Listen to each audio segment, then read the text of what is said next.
Mai 49. Parti de Toulon à bord du croiseur Georges Lègue, qu'escorte le croiseur Gloire, le président Vincent Auriol, renouant une tradition ancienne, est parti saluer le plus français des domaines français d'outre-mer, l'Algérie. Courte halte, au milieu de ses travaux écrasants, le président, entre M. Jules Mock, ministre de l'Intérieur, et M. Johannes Duprat, secrétaire d'État à la Marine, goûte un peu en touriste ces belles heures de mer, pendant que toute l'Algérie s'apprête à l'accueillir.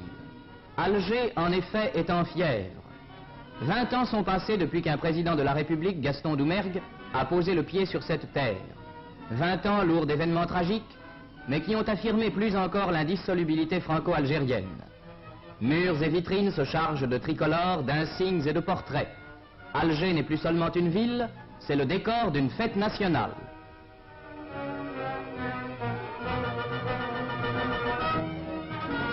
C'est sur ce décor heureux que se lève le jour de l'arrivée. Depuis l'aurore, les quais se sont couverts d'une foule bigarrée, qui reste depuis des heures les regards tendus vers la mer. Et voici qu'apparaissent les deux beaux bâtiments.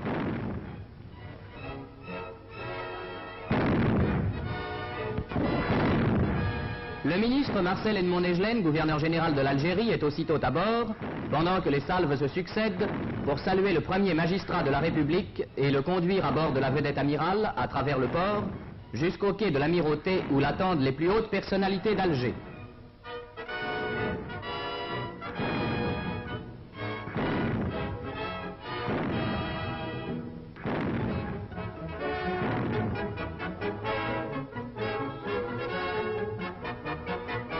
Mais si le maire d'Alger, M. Gazagne, est le premier Algérois à saluer le président au moment où il pose le pied sur le quai, tout de suite après, c'est Alger tout entière qui lui manifeste sa joie et son émotion.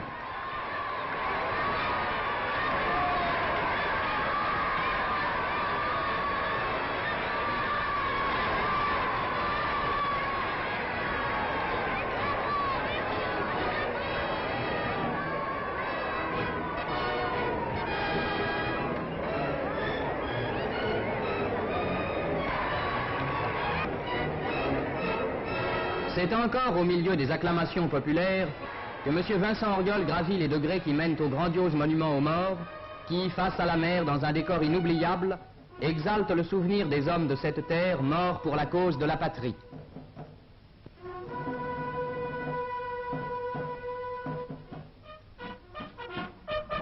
Et c'est à nouveau au milieu des acclamations qu'après cette halte pieuse, le président redescend jusqu'au plateau des Glières, où il va remettre à Alger, capitale de la France au combat, à Alger, capitale de la France libre, la croix de guerre.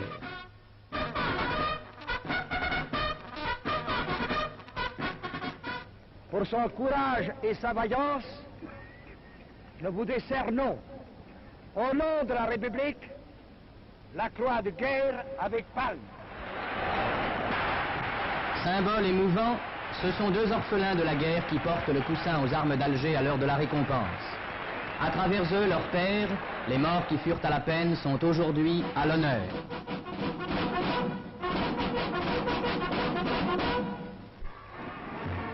Et, salut des soldats à la récompense des soldats, l'armée défile.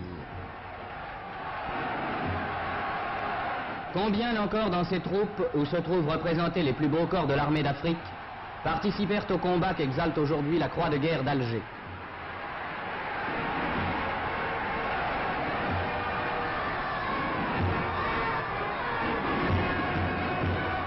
Parmi les zouaves, les tirailleurs, les spahis et les chasseurs qui défilent, certains encore peuvent se souvenir des heures tragiques où Alger tint sa place au rang des combattants.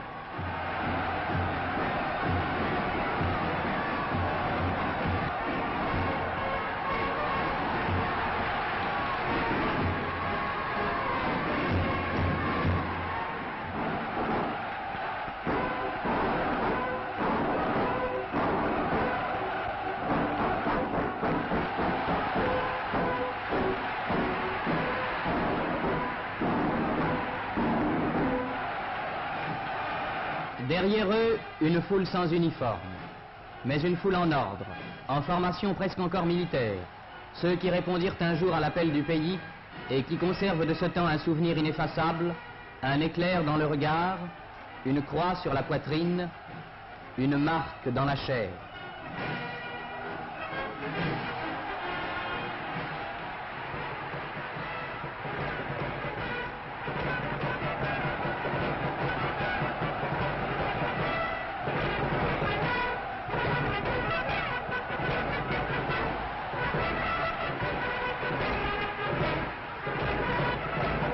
Et, précédé de sa rutilante escorte de spahis dont l'uniforme traditionnel éclate sous la lumière crue, le président se rend à l'ancienne mairie où il s'adressera à la foule algéroise et par-delà à toute l'Algérie.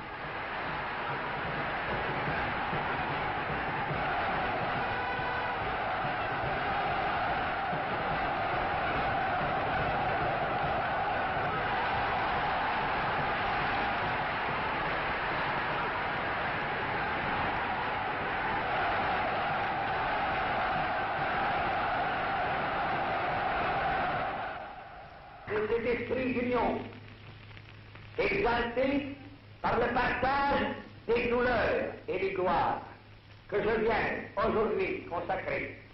Union dans le respect des libertés individuelles et publiques, dans le respect des lois et des institutions républicaines.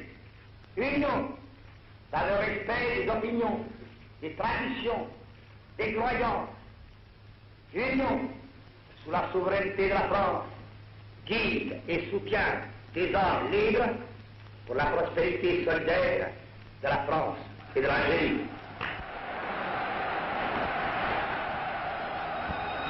Plus tard, au palais d'été, le président que la population d'Alger a depuis le matin accaparé va pouvoir consacrer quelques instants à l'amitié qui l'unit au gouverneur général.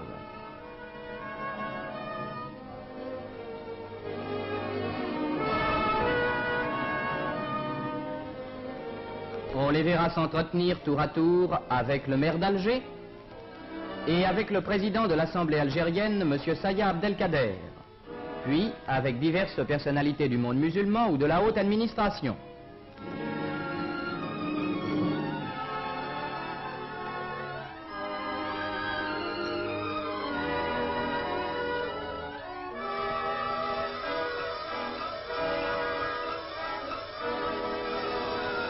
On les verra s'écarter un instant des groupes pour contempler le cirque extraordinaire de cette ville où le résistant Vincent Auriol vécut au cœur de la guerre 2 années de lutte et d'épreuves.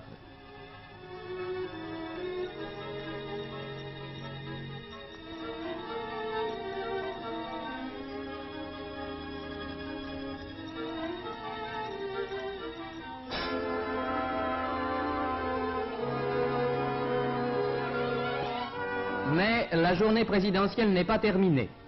Il lui faut encore recevoir, dans le cadre du palais d'été, le salut des corps constitués, assemblée, administration, armée, justice, culte, université. Et c'est sur cette assemblée qui réunit l'essentiel des pouvoirs temporels et spirituels du pays que tombera le court crépuscule africain et que se clora la première journée du voyage présidentiel.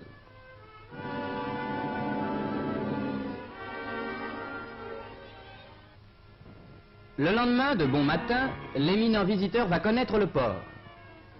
On sait que le port d'Alger, le plus important de toute l'Afrique du Nord, est l'un des plus beaux témoignages de l'effort français. Là où n'existait voici 100 ans qu'une pauvre darse, s'alignent aujourd'hui d'immenses bassins aptes à recevoir les plus gros tonnages.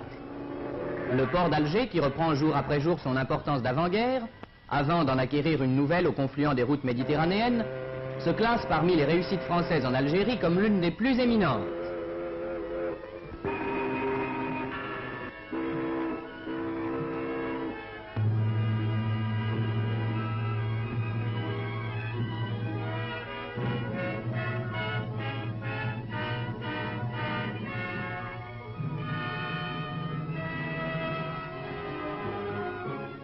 Mais la visite du président à Alger ne serait pas complète si elle ne comportait un contact avec l'avenir.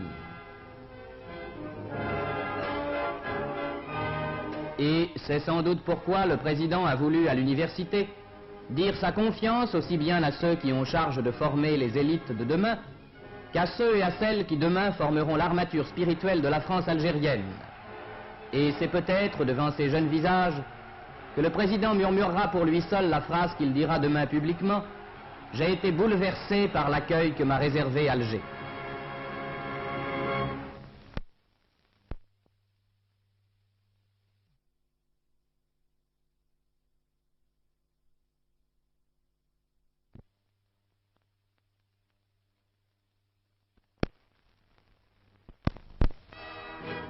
Beaune, c'est la seconde étape du périple algérien.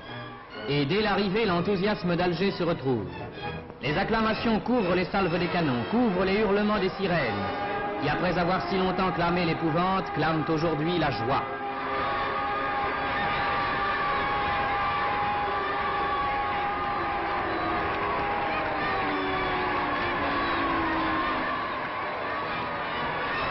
Et, à l'entrée au stade, il semble que l'enthousiasme monte encore.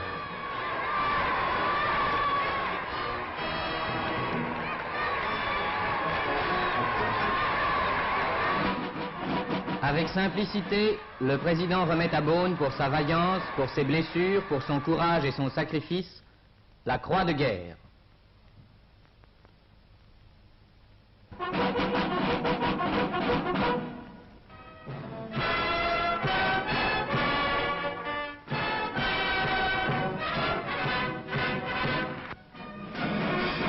Détail émouvant, le président a remarqué tout près un mutilé des heures terribles. Il se détourne de son chemin, va vers lui, se penche, l'embrasse. La caméra a pu saisir ce moment dont les mots sont impuissants à exprimer l'émotion, mais dont immédiatement toute l'assistance a compris le sens et la grandeur.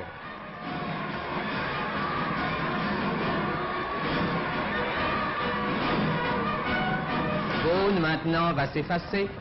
Beaune qui, selon les paroles mêmes du président, nous démontre par ses réalisations que l'Algérie est sous l'égide de la France une création continue. Et c'est dans le chatoiement pittoresque du Goum de Tébessa que le premier citoyen français reprendra sa route algérienne. Constantine, sur son rocher, n'est que détachement et rudesse. L'antique capitale numide a depuis toujours la réputation d'abriter un peuple froid et réservé. C'est là cependant que le président devait connaître un accueil particulièrement chaleureux. Devant l'orgueilleux monument aux morts dressé sur la pointe de Sidi Msid, le président est d'abord allé s'incliner dans un silence seulement troublé par l'envol de centaines de pigeons, tandis que s'égrenaient les notes de la sonnerie aux morts.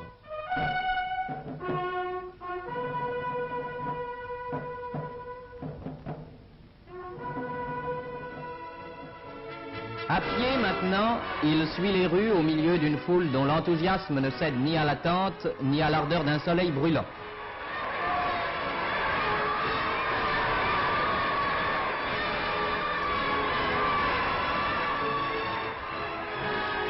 Sur sa route, salut enfantin, voici une petite fille portant une gerbe.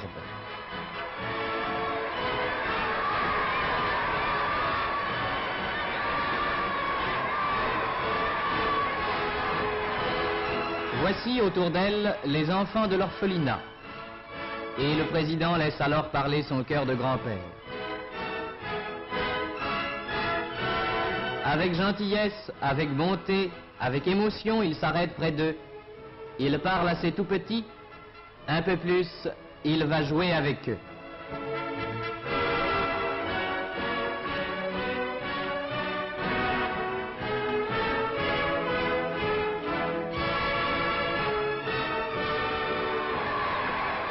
C'est alors que l'enthousiasme de la foule monte encore. Le service d'ordre est bousculé.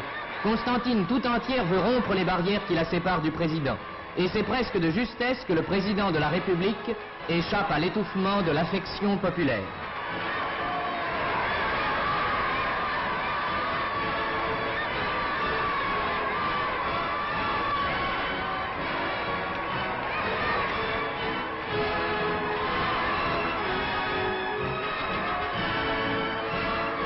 L'enthousiasme d'un peuple, l'émotion des enfants, Constantine a déjà donné tout cela. Elle donnera encore autre chose. Devant le président, des milliers d'anciens combattants vont maintenant passer, défilés pacifiques et grandioses. Tous ces hommes ont vaillamment tenu un fusil, ils ont maintenant repris l'outil. Ils sont l'expression, eux aussi, d'une patrie qu'on sert et qu'on défend, la France.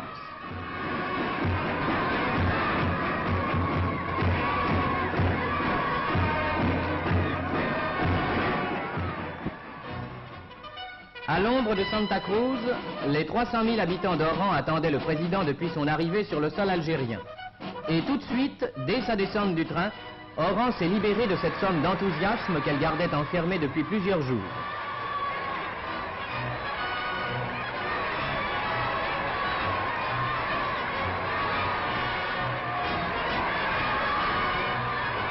Oran est au contraire de Constantine une ville expansive. Et tout au long de ces rues qui le menaient de la gare à l'hôtel de ville, le président a pu le constater.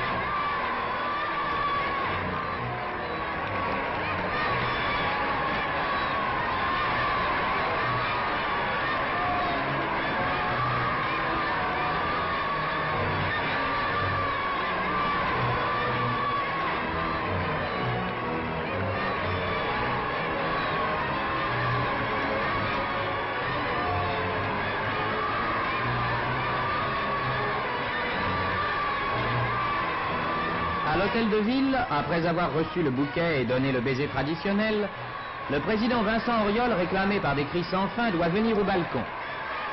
Une ovation formidable accueille son apparition. Oran, au paroxysme de l'enthousiasme, lui rend avec une fièvre toute méridionale un grandiose hommage. Toutes ces petites filles, vêtues comme des danseuses d'Espagne et parées comme des chasses, garderont maintenant toute leur vie le souvenir du président qui, dédaignant tout protocole, est venu jusqu'à elle. Mais Oran ne pouvait ne pas montrer au président l'une de ses gloires les plus authentiques, la Légion étrangère, fille de son département. La Légion était là, elle aussi, pour saluer l'hôte prestigieux.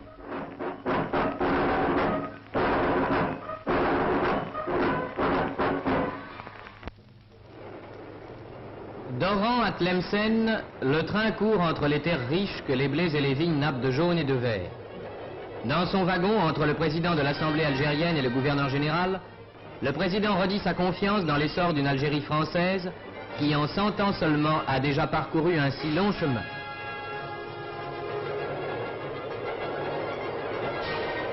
Et voici qu'apparaît Tlemcen. Tlemcen, que les Romains avaient baptisé Pomonia, les vergers, porte admirablement son nom. Tlemcen est le charme de l'Algérie. Et l'accueil de Tlemcen, où éclate plus qu'ailleurs l'accent autochtone de l'Algérie, ne sera nullement inférieur à celui des autres haltes de ce voyage triomphal.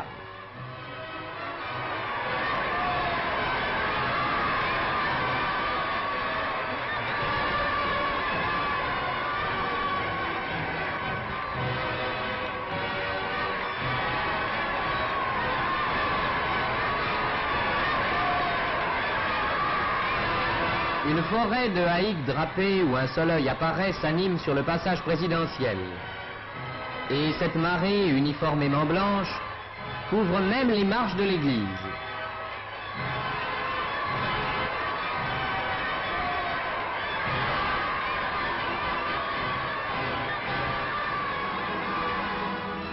C'est au Grand Bassin que se jouera le dernier acte du voyage. C'est là que l'Algérie traditionnelle, l'Algérie d'il y a 100 ans, est fidèle au rendez-vous que lui donna le président de la République. Autour de cette immense cuvette rectangulaire, des foules pittoresques attendent depuis le matin.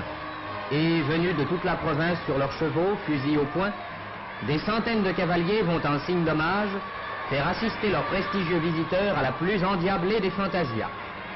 Dernier salut, dernier voyage.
ses mousquetades incessantes et ses charges répétées, la troupe entière des cavaliers s'en vient s'incliner au moment du départ devant le président. Tlemcen, avec son haut goût d'Algérie, va maintenant s'effacer.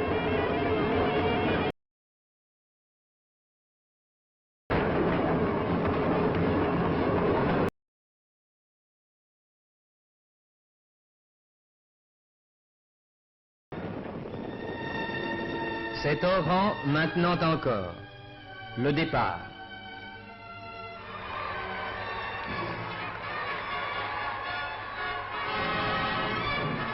Les deux croiseurs, Georges Lègue et Gloire, sont sous pression. Une dernière fois, le président Vincent Auriol salue. Il salue par-delà les horizons cette population courageuse et patiente qui depuis un siècle façonne à l'échelle des peuples prospères une terre hier ingrate, aujourd'hui féconde. Il n'oubliera pas ce voyage où l'Algérie a marqué son amour et sa confiance. Amour et confiance, ce sont les mots que lui a dit l'Algérie.